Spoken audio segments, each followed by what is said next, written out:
Welcome back to the Good Mood with the Good Dude. In this episode, I'm going to show you a couple of ways that you can scratch build Mechadendrites for your 40k conversions. Now the finished product is going to look something like this. So if that seems like the sort of thing you're interested in making, then stick around. And as always, there are plenty of timestamps in the description box below. So if you want to skip the bullshit and get to the good bit, feel free to click those links. There are two basic families of Mechadendrite that I'm going to be building in this video. The first family are the sort of tentacle Mechadendrites that you might associate with like Doc Ock from Spider-Man or the Squiddies from The Matrix. The second type are a servo arm type that you might associate with the sort of robots that you would see in a car manufacturing plant. And I'm going to do a few varieties of each, including for the servo arm type, I'm going to do a budget version which is made entirely with scrap sprue. So if you're building 40k stuff and plastic kits particularly, then you should have everything all ready to make that servo arm. To make the tentacle Mechadendrites, you're going to need some epoxy putty and a roll maker from Green Stuff World.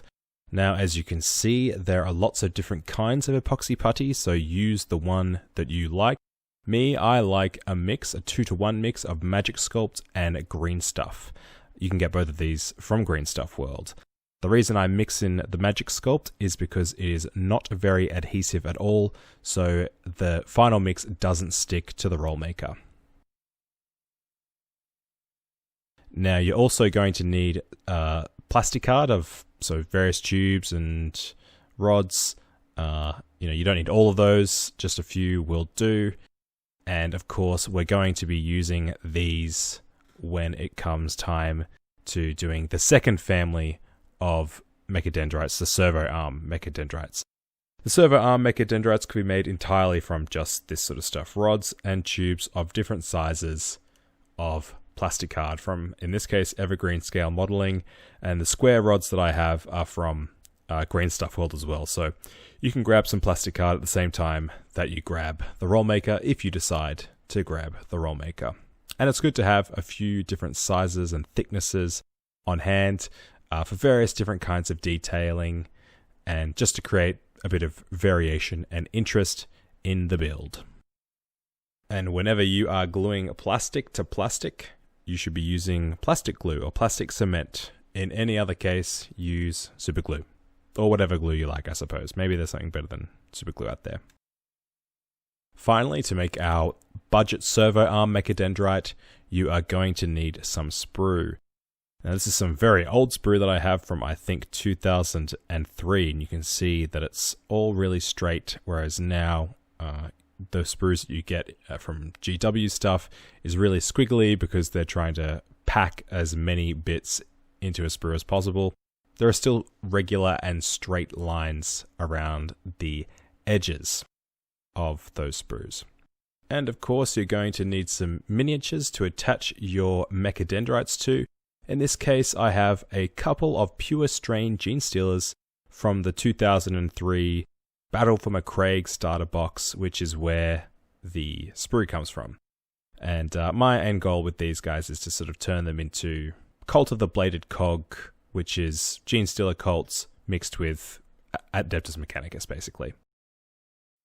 We will start making our tentacle Mechadendrites by mixing up our epoxy putty. So mix your part A with your part B, unless like me, you're using two different kinds of putties, in which case mix up your part A, part B, C, and D. And again, I'm using a mixture of Magic Sculpt and Green Stuff, because Green Stuff is really sticky, so when you put it in the roll maker, it will stick to the roll maker, unless you use lubricant. If you mix in Magic Sculpt is not at all adhesive, and so you don't get any stickage. Now the roll maker comes with different plates, a small, medium, and large, which determines the sort of interval of the bumps on the rolls. And so for this, I'm going to be using the small plates and the medium plates. So start by rolling some of your epoxy putty into a worm, and you can use the back of the plates to do this, to help you out and get a kind of regular width across the entire worm. And as you could see, I like to use baking paper when I'm doing this because the putty doesn't stick to the baking paper like it would if I just did it straight onto the cutting mat.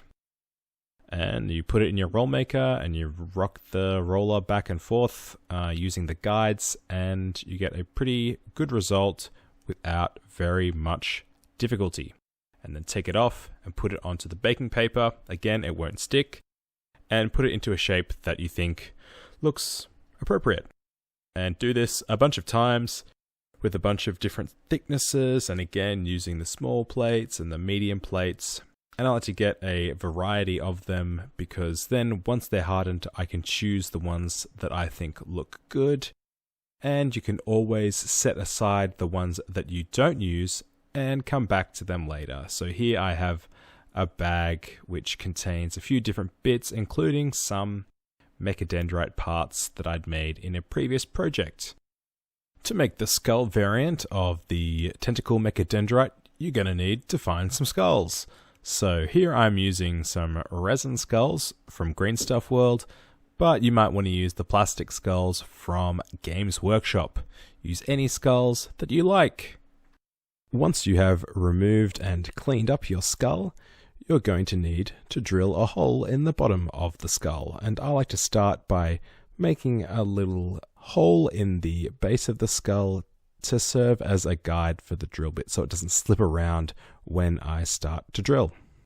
Once you've made your hole, you can dry fit the skull onto one of the many tentacles that you've made and see which shape tentacle you like the best, and to see whether the hole is big enough for the tentacle that you've made or whether you need to use a bigger drill bit to make your hole a little bit bigger. And then of course you can also check the shape of the tentacle with respect to your model that you're going to be attaching your tentacle to, and make sure that you've got the skull pointing in the right direction. So I'm going to add a little bit of detail to my skull, a bionic eye. So when I'm making bionic eyes, I like to start with a very narrow piece of plasticard rod, and this basically forms the lens. And so gluing tiny things to tiny things is very difficult. And I lost this a couple of times. But yeah, so I glue that on there and then I do some green stuff work around it. I'm not showing that here because that's not what this video is about. And once you're ready, get your glue and glue your skull onto the tentacle. Now we're not gluing the tentacle onto the miniature yet, but I'm just making sure that the position and direction of the skull is the right direction given the position on the mini. So now we're moving on to the claw. This is another design that we're going for. I started by drilling a hole into a little sheet of plasticard and then cutting that into a roughly sort of coffin shape. And I've put the hole in because it's to make the claw match the shape of the reference image that I'm using. So that's probably my biggest piece of advice if you're doing something like this. It really doesn't matter like what I'm doing here on screen. You can use this as a basic idea to see what is possible, but your best strategy is going to be looking at images of the sorts of things that you want to make, either looking at GW miniatures since they have Mechadendrites, so you might want to ape those designs, or looking at other companies that do knockoff Games Workshop stuff. So I cut the claw in half and give it a little bit of shape, and then all I'm going to be doing is cutting plasticard rod of different sizes to make it look as though it's the sort of thing that the claw can work and munch up and down, if you like an alligator mouth. And then I'm going to be attaching these to the tentacle. And the way I'm doing that is I'm getting a bit of plasticard rod again, and I'm going to drill a hole in it just enough so that it will be able to be nice and easily super glued to the tentacle.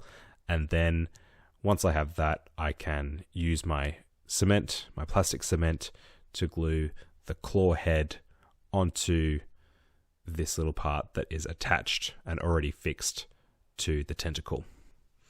Now, with each of these designs that we are making, it is up to you how far you want to take it. So, As you can see from the reference we're using, there is a cable that runs from the claw and into the tentacle. So you could recreate that here using a little bit of green stuff, roll up a little worm and attach that to the claw and then to the tentacle. For this case, I'm not going to bother with that detail. I'm going to leave that aside, and this one's going to be good enough for me. For our final tentacle Mechadendrite design, we're starting by cutting off another length of plasticard rod, and I started off by making sure that this rod was both wide enough to fit on my Mechadendrite and for me to drill a hole in it. As before, when I'm going to be drilling a hole in something, I like to start off with my knife, making a little pin prick hole in that to guide the drill bit when I'm drilling. And when I'm drilling these tiny little things, I like to hold them in one hand with my tweezers against the cutting mat, and then I can keep that really nicely, easily in place as I drill away. And we don't need to drill very far, just enough to give space for the tentacle to fit in nice and snug, and that's going to make gluing it together and getting a nice bond easy. To create the talons of this claw Mechadendrite, I cut a small length of plasticard tube, and I cut this into rings and then cut those rings roughly into halves. And I'm using the natural curvature of the tube that remains when you have just a half of the ring. I'm using that curvature to create the effect of the talon on the claw. And once I have my little rectangle of plasticard that I'm going to be using, I then cut that into slice of pizza shape. So it comes to a point at the end, and that's going to create that real talon-like look that we see in designs like the reference that we're using for this one. And once I've done that, I get out my plastic cement, put a little dab of the cement onto that bit of rod that I've already attached to the tentacle, and carefully place the talon onto the bit of rod, obviously. In this case, I've used only 3. 3 was enough. They all fit nicely on that little stub of rod. And that's it for the tentacle design Mechadendrites. Let's get into the servo arm Mechadendrites. Okay, and we are now moving on to the servo arm family of Mechadendrites. I'm not going to go into as much detail with this build process as I did with the tentacle kind of Mechadendrites, because I think by now you've got the basic idea. The main piece of advice that I can give is find a reference image or multiple reference images and use that to see what kind of detail you should be putting on to your Mechadendrite. In this footage, what I am doing is cutting up some plasticard rods, some circle profile rods and some square profile rods to make the basic pieces. We're using circles for the joins and rectangles for the main structure of the servo arm. To make the claw of this Mechadendrite, I'm doing something pretty similar to what I did with one of the previous Mechadendrites that I've shown, which is to find a rectangle of plasticard, cut that into the basic shape that I want, and cut it in half to make the 2 halves of the claw, the mouth of the alligator. In this instance, my reference image has teeth along the claw, so I'm using a file to make those indents, and then gluing it to the Mechadendrite. One bit of detail that I did decide to add was to use one of the green stuff tentacles that I had already made and use that to look like a piece of cable, because it just had the right shape for the servo arm that I'd already made. So I stuck that on there for a little bit of extra detail. And there's some more detail that I put on off camera, and then you'll see at the end. So moving on to the final type of Mechadendrite, this is the servo arm Mechadendrite again, but this time we are making it out of sprue. This is our budget version. So I start by getting some lengths of sprue and cutting them into various smaller shapes. So I'm looking for some rectangle parts and some rod parts and some tube parts. So there are some things that I have cut into a length and then filed down to be a cylinder, and then even drilled a hole through to create, again, a little bit of variation among these parts. And then it's just a matter of assembling those parts to look like our reference image.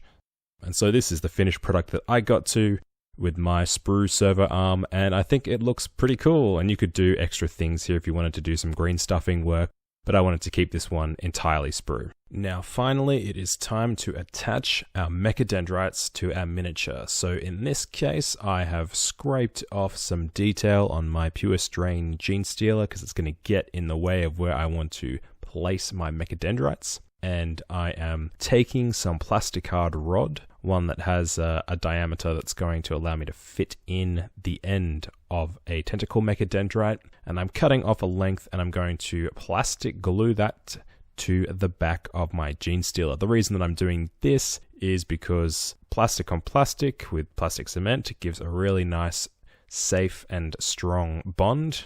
Don't know if it needs to be safe or not, but it's certainly strong.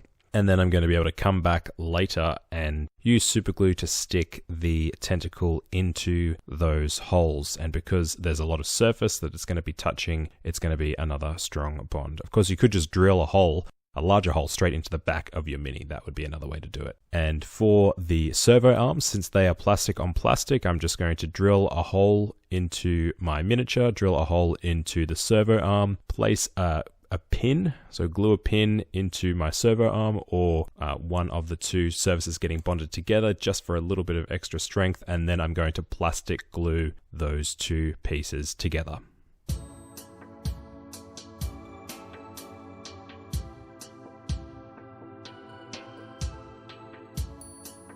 Although I'm really liking how these guys are looking so far, I think that at a later point I'm going to come back and finish converting these into proper Gene Stealer Cult of the Bladed Cog characters, instead of just a pair of pure strain Gene Stealers with Mechadendrites on their back. Well, that's a finished product. How do you think they look, Schneebel? Terrific. But that's it for the video. Feel free to like it if you like it. Feel free to follow my miniature painting journey on Instagram. Comment if you want to, particularly if you have suggestions on how to do this better, that other people can find these comments. They might find them useful. I might find them useful. So don't hold back. So I think that's all for today. I'm the Good Dude, this is The Good Mood, and I'll see you in the future.